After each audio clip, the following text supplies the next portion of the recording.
heard several rumors that there's something strange about mixing up the stock exchange with Zen. They don't think it can be done. But a good Zen man can do it.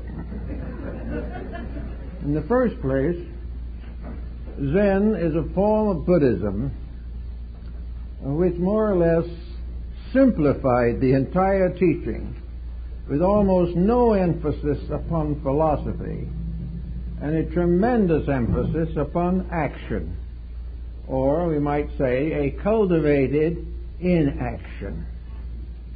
The whole principle of Zen is based upon the 4 hindrances described by Buddha. And the hindrances are the 4 lessons that every human being must learn in order to grow. And as one of these hindrances is the stock exchange, in principle. But the Zen man calls it wealth. Wealth is to a large degree today a matter of business, of investment, of speculation, of accumulation, of the formation of vast institutions and organizations for the advancement of economic interests. All these come under the heading of wealth, and wealth is the first hindrance that is studied by Zen. Now, the purpose of Zen is very simple and base. It is the individual clarifying the facts of life on all of the levels with which he is associated. We all have different life patterns, but we all live in the same basic life situation. And our adjustment to that situation is the secret of health or sickness, life or death, wealth or poverty. Now, the adjustment of the individual to his world is not what he is trying to do in most cases. What he is trying to do is make his world adjust to him. He expects to be master of every situation, and in due time he is mastered by every situation. He cannot achieve his primary goal, which is to be the ruler of the world. The only thing he can ever rule well and efficiently is himself. Now, in the hindrances as set forth by Buddha, there are 4 principal causes of trouble. These causes of trouble are not new. They have been with us since the dawn of time. We have known about them. We have read about them. We have passed through the conflicts and disasters which they have caused. But in the end, we deny them. We pay absolutely no attention to them. Our great structure of success is built first upon wealth. And wealth is a very antisocial pattern to begin with. It becomes critical when we realize the futility of it. One of the points, one of the hindrances, is described in Zen by a simple little verse that is a key to a great many truths. And the verse is a little poem, a koan. And the little verse reads, "The shadows of the bamboo brush the temple steps, but the dust is not raised." It's a very subtle thought. In other words, it is only a shadow. And the shadow has no power, but it looks as though it does. It looks as though the shadow should raise the dust, but it's nothing but a shadow to start with, therefore it cannot. And most of the life that we live today is a shadow cast by something, and to which we give vitality and life and reality, but it has none. So we'll start a little bit now with the problem of a Zen man trying to work on the stock market. He's going to have troubles to begin with. For in the first reason, he was going to consider the stock market as one of the principal hindrances. If it is a principal hindrance, and stands in the way of growth, why bother with it? Why not make a law of some kind and abolish it? You don't abolish these things, because the stock market is nothing but the long, selfish shadow of man himself.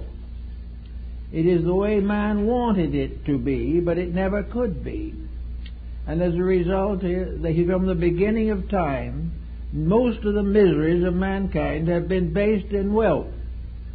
To have it, to lose it, for someone else to have it. These are all disasters. And actually, what is wealth? It is a shadow. In the first place, it has no permanence. We live in a world in which we do not live forever. Therefore, nothing that we accumulate can stay with us more than a few years. So we give the first half of life trying to control a situation which we will lose in the second half of life, no matter how we try to live with it. We can accumulate all the wealth we want to, but as this little ball spins on around the sun, none of these things that we do have any permanent significance. It may be nice to have them for a while, but it is also hard to go through the process of loss. And the wealthy man does not die with any better conscience than the poor man. But we have this great secret of wealth. We have the problem of investing. We have the problem of multiplying industry.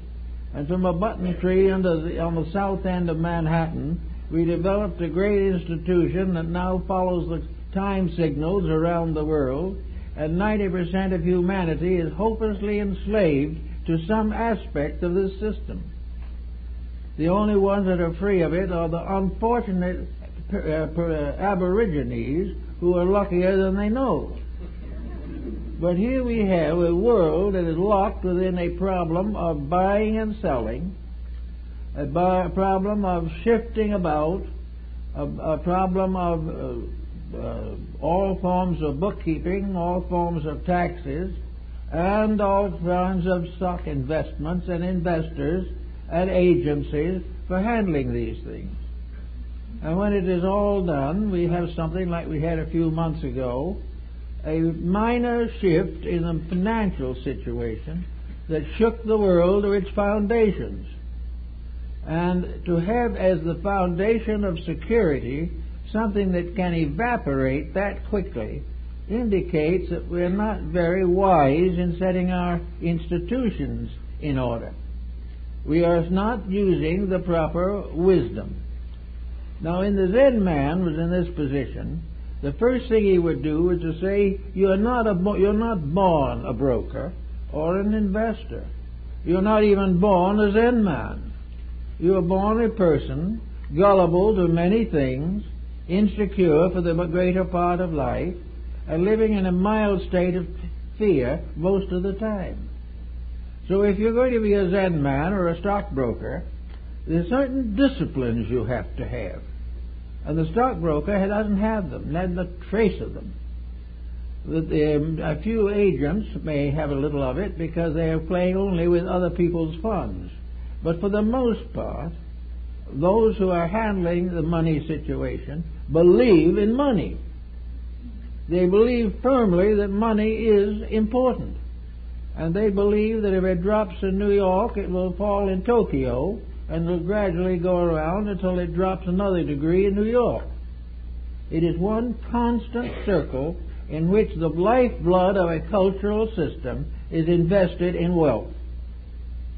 This is the thing that makes the world go round. We have more automobiles now than we have space for, but we have money enough coming in to start a new factory or two and start another enterprise, which will be stock shared by various people.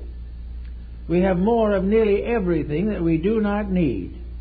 But the one thing that we need most of all, common sense, is in short supply. In fact, it's been back ordered for a long time. So here we have a man who wants to become a happy, well-adjusted, well-balanced investor or merchant. The first thing he has to do is really to become a Zen man. He has to get over the first of the great hindrances. and that is his belief in the sanctity of his own processes. He has to face the fact with perfect certainty of clarity. He cannot afford to make any speculation that he cannot afford. He cannot do anything that hazards his peace of mind. If he has more than he knows what to do with, that's different. But even then, we notice that the ones with the most suffer the most from a small loss. So it can't be based on that. But your stock expert must be a completely self-integrated person. He must be an individual balanced in pain and pleasure. He must be capable of taking loss as pleasantly as he takes gain. He must realize from the beginning that he is playing on a checkerboard, and that nothing that he buys or sells has any value except what he puts on it. We are under an economic system, and everybody values these factors, but every so often we get a nasty bump when we try to progress these matters further. We are today in the collapse of a great financial system.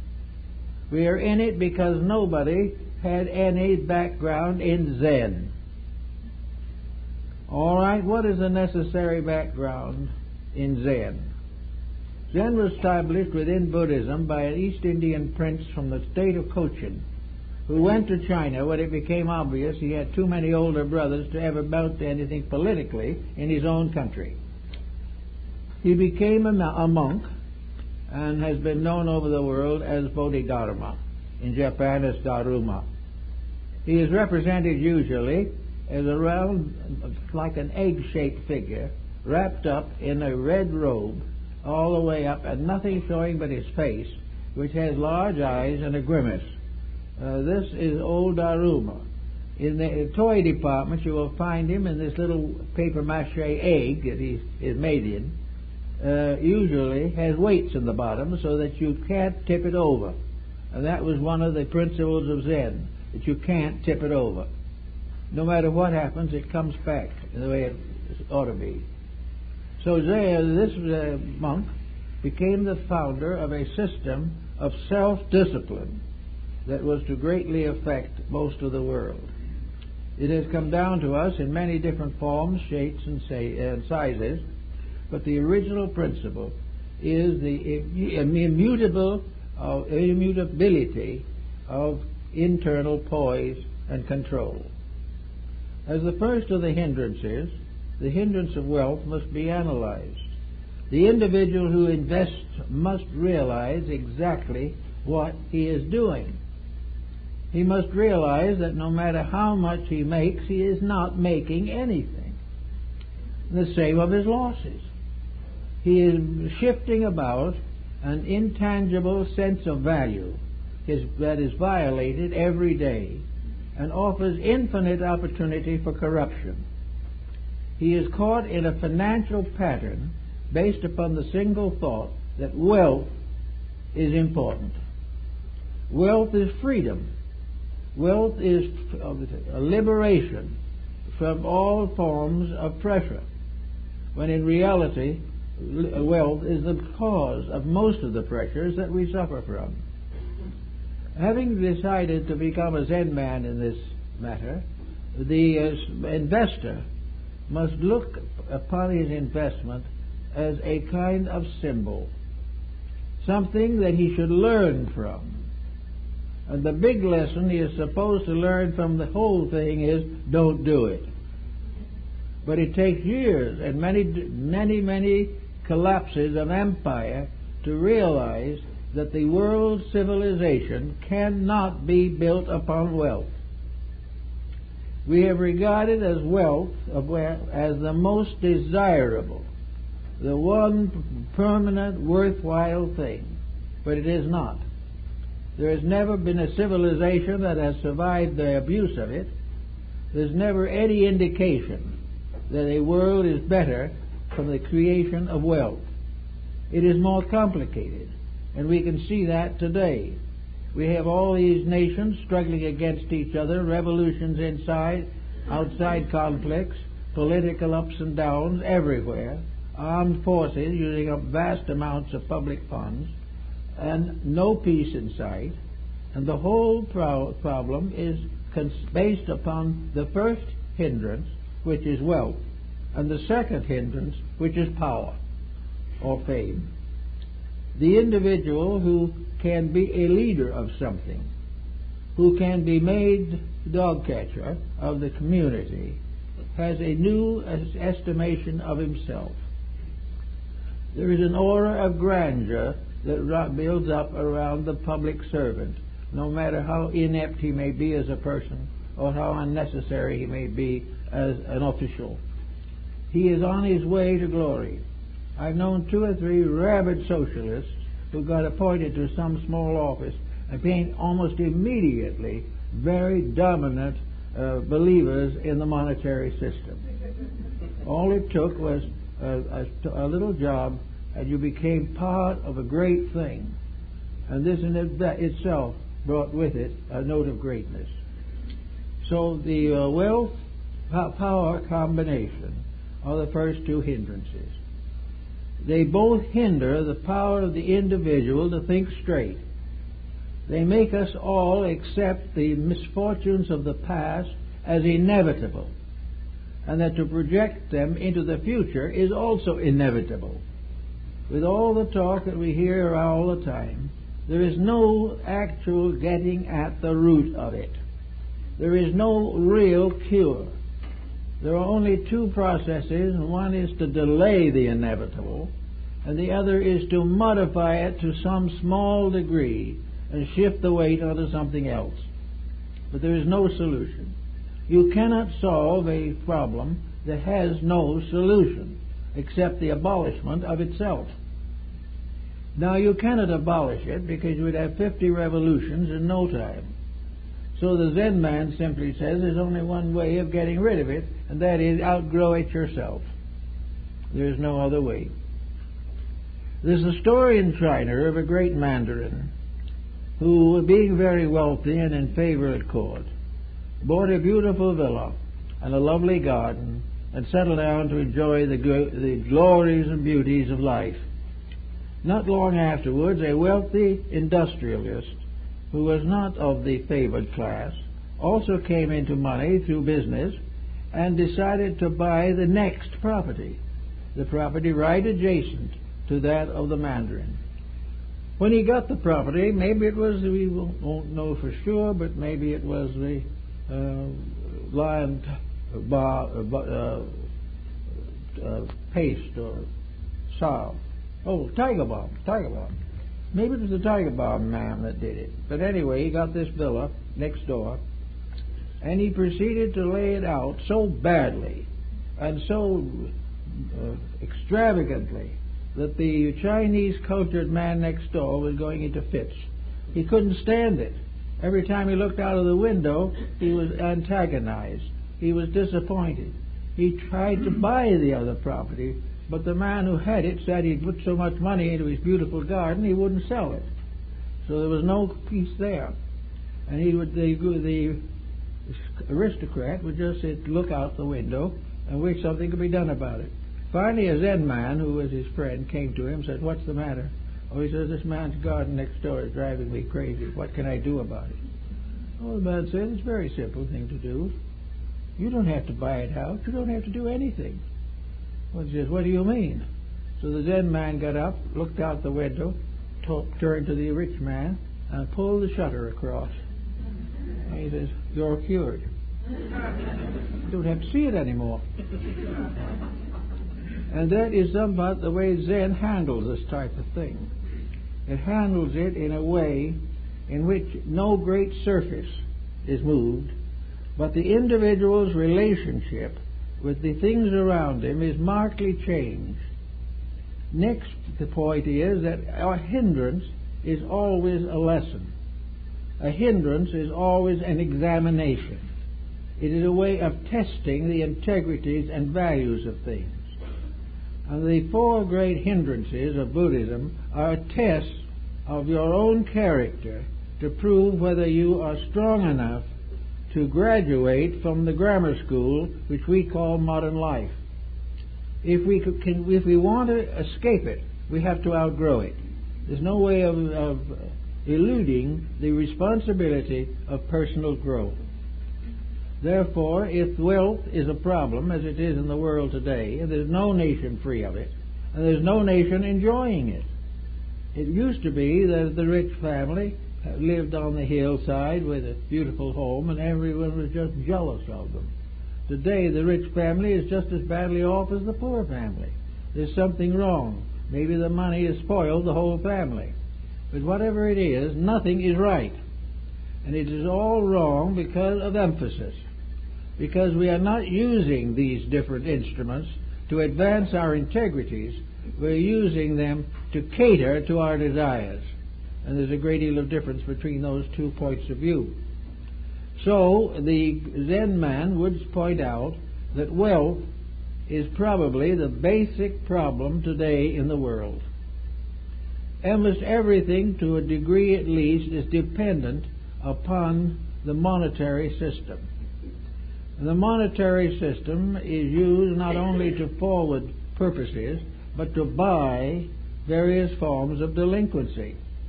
The monetary system is abused to distraction at the present time. And it's going to probably be a little worse. It is going to be worse until we realize that it was not a blessed discovery, but what the Zen man calls a hindrance. It was one of the things that stands between the individual and himself. It is something that he is allowed to take over from the outside, the values of his life. He lives under the pressures these outside things have created, and he has no time, no energy, no life left to release his own potential. He is forced to live constantly over-influenced by his environment. Now, of course, one of the problems in this field is education. We hear all about education. We watch the books and textbooks that are issued. Listen to the various accounts of what should be done with education. But we do not find any clear statement for young people as we would find it in the case of the Zen man. The Zen man would say that education is the individual growing up into his own maturity, and he must be helped by whatever means helps him to be himself and does not merely make him a profitable unit in something that has no existence to start with. In other words, the education of today is to fit us into the economic theory rather than to help us to raise it, improve it, or escape from it. And it's the same thing with all investment problems. The investment is more or less the heart of the entire economic system. It all depends for the circulation throughout the arterial structure of economy that the financial situation be kept above water. It must be maintained. But it's reaching a point where it cannot be. And it never was really solvent. There's never been a time when there's really been solvent in the sense of security. It's always been that your securities were insecure. And this is a very important point. So in the Zen man, if you're going to really understand it, must understand in perspective just how small this world is and how little greatness there is in it. This little world, with its floating around in space, is accredited as being so important that we have killed each other by the tens of thousands and the tens of millions simply to own pieces of it. And it keeps right on going, indifferent of us. It never knew we existed. It doesn't care. The whole struggle is a fight in a sandbox. The individual fighting with a shadow or another individual over something that neither one of them can ever possess. All of this financial problem, therefore, is a hindrance. It's a hindrance to growth. Now, a Zen man might say, what is growth? What can we do to make this situation one of permanent value to ourselves? The answer is, to grow means to outgrow or overgrow a condition that exists. Growth is a progress. It is not measured in wealth, is not measured in national incomes or products or in sales and investments. Growth is an unleashing of a greater measure of enlightenment. Growth is to become wiser, better, and happier. And the civilization that we now have will not confer these virtues upon us very easily. A happy person today who is not simply mentally deranged is very hard to find. And even the happiness we have is very perishable and can be dispersed or destroyed by some passing event. So the Zen man starts by saying, what do we need? What is the thing that we're trying to do? We have come into this world with a gift of some nature. We have a mind capable of thinking. We have a heart capable of loving. We have a body capable of serving. We have all kinds of opportunities, and we have an ingenuity with which to invent and devise things. Now, if all these abilities are used properly, we are a very constructive unit in society. We are something that can help others and can help ourselves. But our primary purpose is to unfold through ourselves the universal truths that are the foundation of existence. We are here to manifest reality. We are here to accomplish in daily action the wonders that we read about in books. We are simply not here to be better than our neighbor. We are here every day to be a little better than ourselves. There is no place in growth for competition. The moment competition comes in, ulterior motive is there, and Zen dies. There was, years ago, there were a series of articles in the New Yorker on Zen. And one of them had to do with Zen in athletics, Zen in tennis, Zen in golf, Zen in archery. And a lady who was the wife of one of the writers did an article, Zen and flower arrangement. Zen was therefore the effortless effort by means of which the simple reality in ourselves will come out if we don't block it. The individual who tries to be good seldom succeeds. The individual who becomes within himself a better person is good without frustrating any of his natural inclinations, because his inclinations have been purified. Therefore, in the problem of Zen with all these things, the first thing is to discipline the self in value. What is important? What is valuable? What is the greater good to the greater number? What is it that does not finally turn like a venomous reptile and destroy the creature that fashioned it? We do not all want to form some monster of Frankenstein. We do not want to create a civilization that is a continuous blight upon humanity and the earth. So we have to understand things and accept them as facts. The narcotic addict takes a few shots of something or other and feels for the moment that he is 10 feet tall and forgets altogether, entirely, that it won't be long before he will be 6 feet under. Doesn't think of that. He'll take a larger dose the next day because of that moment when he feels so big. Zen says you can have the biggest moment of your life and it be honest and true and real, and doesn't need any drugs to fortify it. The moment the inside begins to take domination over the outside, a better part of ourselves becomes obvious.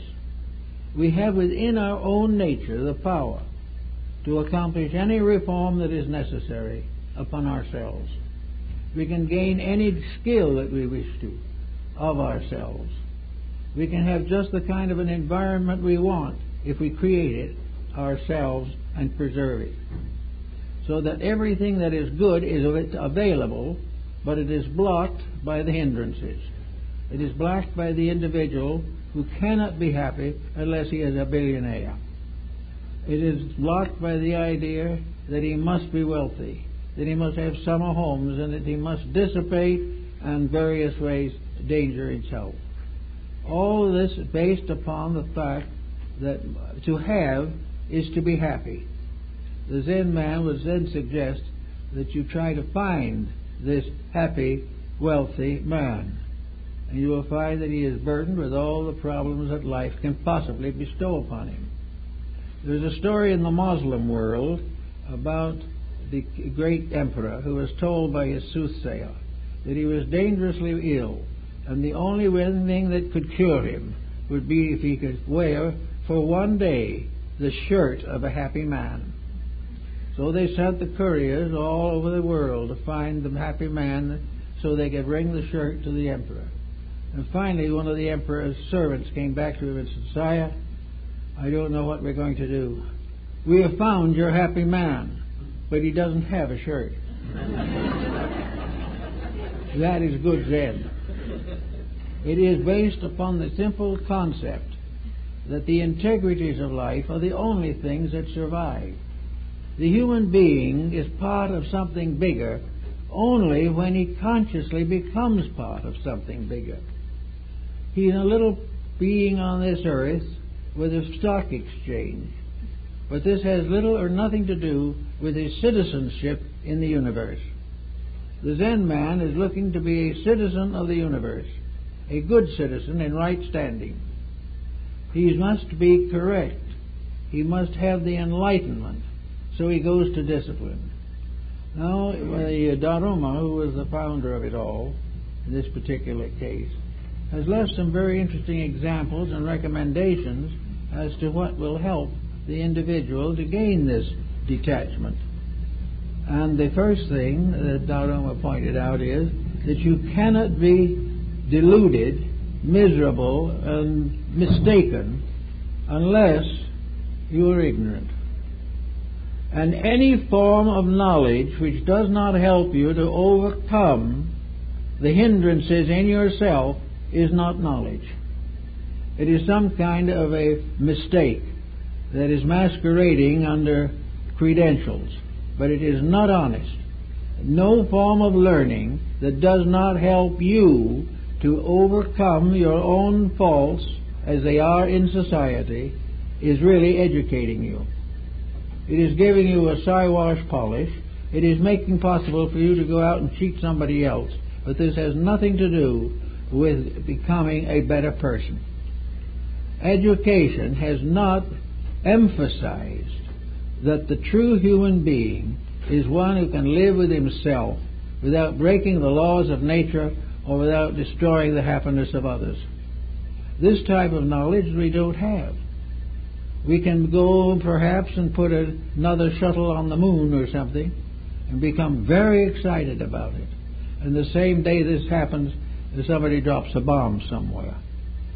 We have no realization of the interrelationship between knowledge as we gain it here and wisdom. It's a natural and eternal foundation. We cannot say that any person is educated who has enemies or makes them. We cannot say that anyone is educated who can't hold a home together.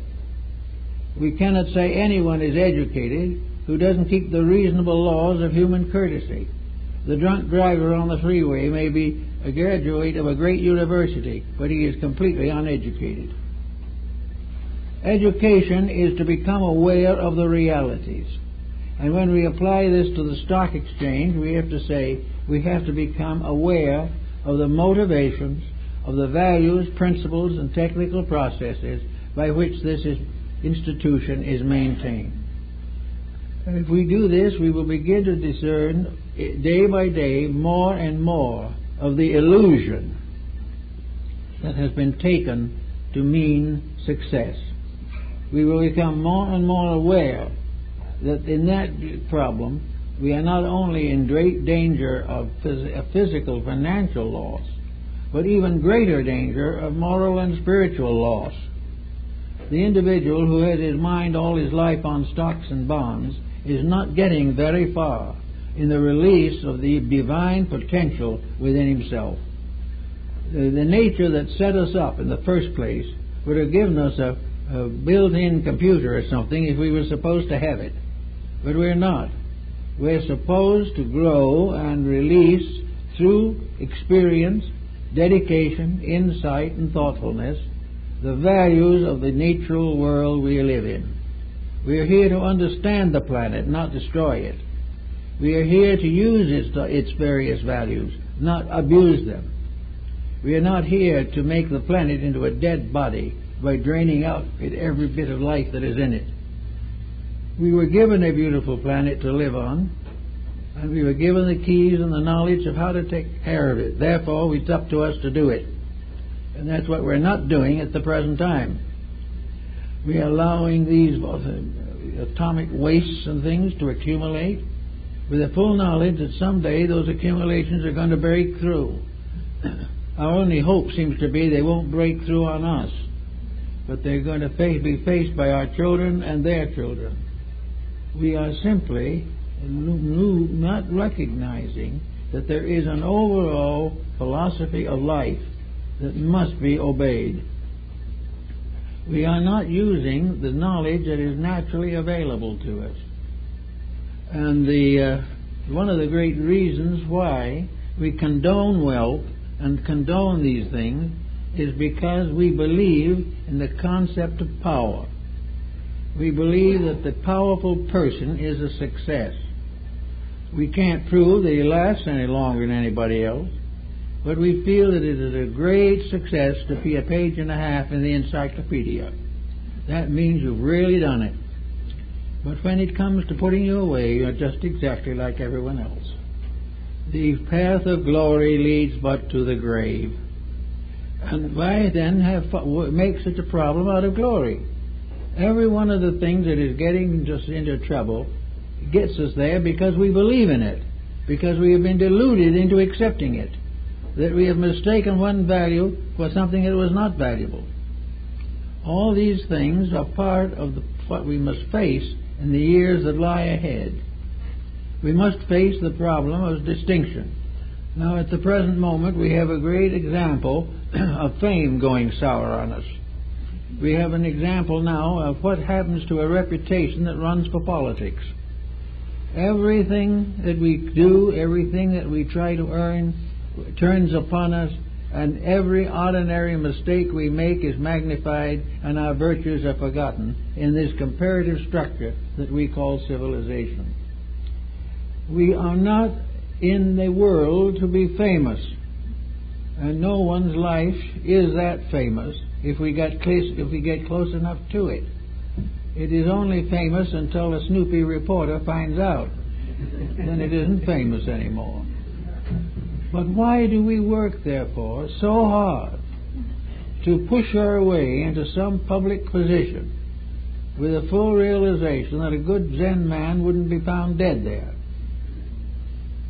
It is simply the fact that we have a completely wrong standard of values. And this standard of values is killing us. It's allowing us to neglect and forget the great basic principles of truth upon which the human race was based. So the second hindrance is the definite effort to get ahead, to get to a higher position, to have a little more wealth, to show a little more of our abilities. Pretty soon we are going to be in a position where we can't even buy the necessities of life. We go through one cycle of financial inflation after another, and for what? This little ball floating in space has no more surface than we see. It has no more under the surface than is there, and we're depleting it as rapidly as possible. When we completely deplete the interior and completely demolish the exterior, where are we? We're not going to graduate to a better planet, because we will have failed the examination here. To get this thing straight, we've got to return the planet to nature in as good a condition as we found it. And we should be finding ways to improve the stability of the planet and not the financial cupidity of the inhabitants. We are just approaching the whole thing in a completely wrong way. Now, if the Zen man was involved in something like this, he would point out another factor that comes into our thinking, which doesn't necessarily represent general public thinking.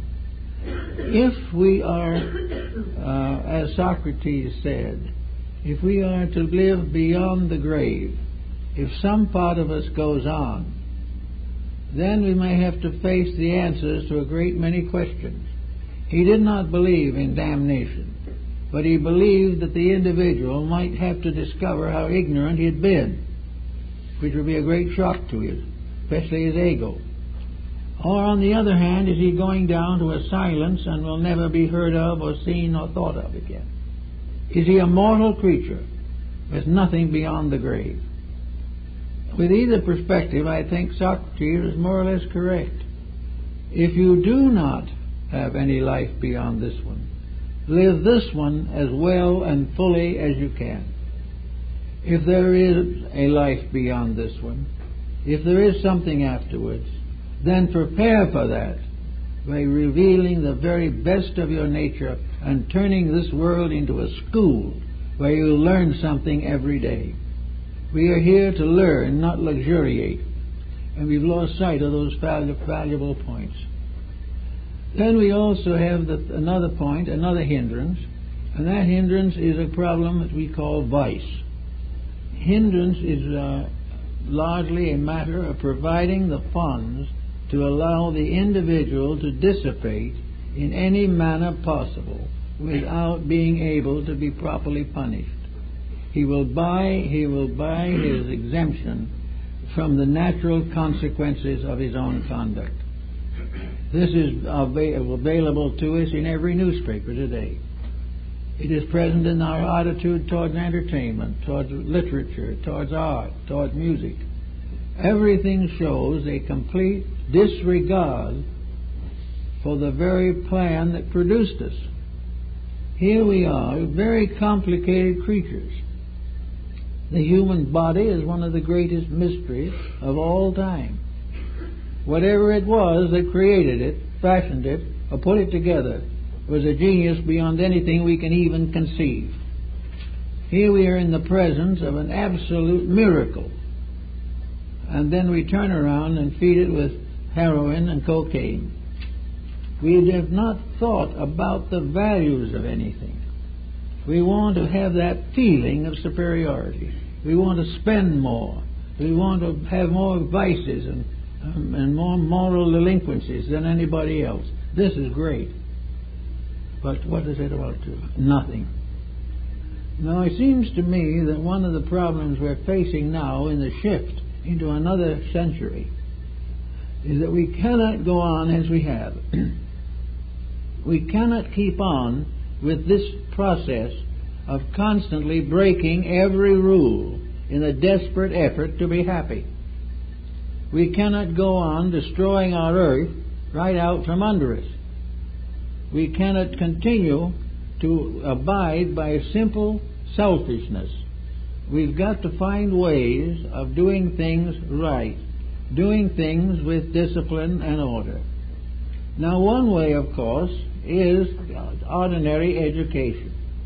Our ordinary education, if the textbooks were honestly written and the courses were honestly taught and the running the institutions were sufficiently enlightened to know the difference between reality and error, we would be much further ahead. But we cannot expect this or demand it at the moment, although it is definitely coming. At the moment, we can depend only on what we can do. And it may well be that the average person who wants to have a better life may have to start educating himself after the schools have given him all they can. He may have to build his own Zen life, which is something in which he begins to impose a discipline upon his own spoiled nature. If you neglect a child up to its 10th or 12th years, you're going to have a lot of trouble with it. If you neglect the adult human being after middle life who has had no training in doing things right, you're going to have a difficult time, and so is that person. Yet it is necessary for each individual who wishes to get out of any problem he's in, and nearly everyone is in several, is to begin the cultivation of an internal life that is appropriate to the needs. So Zen says do it by various small, short steps at first. Do things that you think can be done with propriety. Keep appointments correctly. Get over pushing anything into the future that needs solution now. Stop trying to be happy all the time with pleasures that mean nothing. Try to escape, for instance, the hypnosis of the television. Try to not become completely addicted to the dynamic divinity of the computer. Let us gradually recognize that the products of our ingenuity are interesting, but it is the being that created these products and can create still better ones that is something to be considered and given attention.